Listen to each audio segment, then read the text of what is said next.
안녕하세요. NI지면 해설 강의를 맡은 어린이 조선일보 박재영 기자입니다.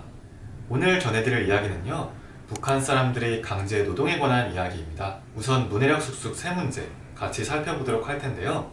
첫 번째 문제는 영국 환경정의재단이 발표한 보고서를 같이 살펴볼 거고요.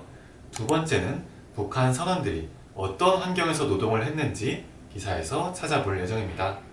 마지막으로 우리는 북한 선원들을 위해 어떤 노력을 할 수 있을지 같이 고민해보는 시간을 가져보도록 하겠습니다. 그럼 바로 첫 번째 문제에 들어가 보도록 할게요.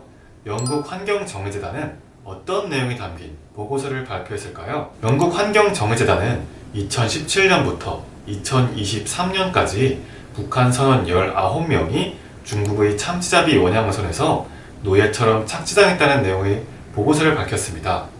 이 보고서는 발표되는 즉시 세상에 큰 충격을 안겼고요.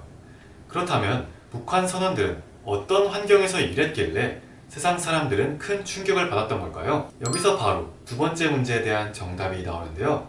북한 선원들은 중국 사람들의 감시를 받으며 잠시도 쉬지 못하고 일을 해야 했다고 합니다.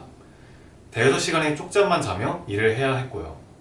그리고 밥도 제대로 주지 않아 여기에 더해 북한 선원들은 밥도 제대로 얻어먹지 못했다고 합니다. 이렇게 강제 노동을 당하고서 북한 선원들에게 한 달에 주어지는 돈은 달랑 7만 원에 불과했다고 하는데요. 하지만 이마저도 북한 정부에서 뺏어가 북한 선원들이 실질적으로 받는 돈은 사실상 없었다고 합니다. 더 충격적이었던 점은 북한 선원들이 휴대전화까지 사용할 수가 없었다고 하는데요. 휴대전화가 없으니 사랑하는 가족과 연락을 할 수단도 없었겠죠. 이에 7년간 아내와 단 한 번도 연락하지 못했던 북한 선원도 있었다고 합니다. 이처럼 북한 선원들은 인권이 없는 환경에서 강제로 노동을 했던 거고요. 그렇다면 마지막으로 세 번째 문제를 살펴보도록 할 텐데요. 북한 선원들을 돕기 위해선 어떤 노력을 할 수 있을까요? 북한 선원들을 돕기 위해선 북한 인권단체에 대한 지원을 하고 국제사회의 관심이 필요합니다. 북한 인권단체는 북한의 강제 노동 문제를 세상에 알리는 역할을 하고 있기 때문인데요.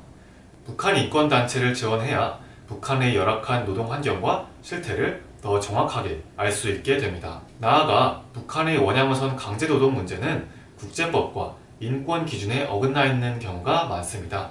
이를 해결하기 위해서 국제사회는 북한의 강제 노동 문제에 지속적으로 관심을 가지는 일이 필요합니다. 이외에도 북한 선원들을 돕기 위해서는 어떤 노력이 필요할지 여러분의 생각을 활동지에 적어보시기 바랍니다. 이상으로 NI 4면 해설 강의를 마치겠습니다. 감사합니다.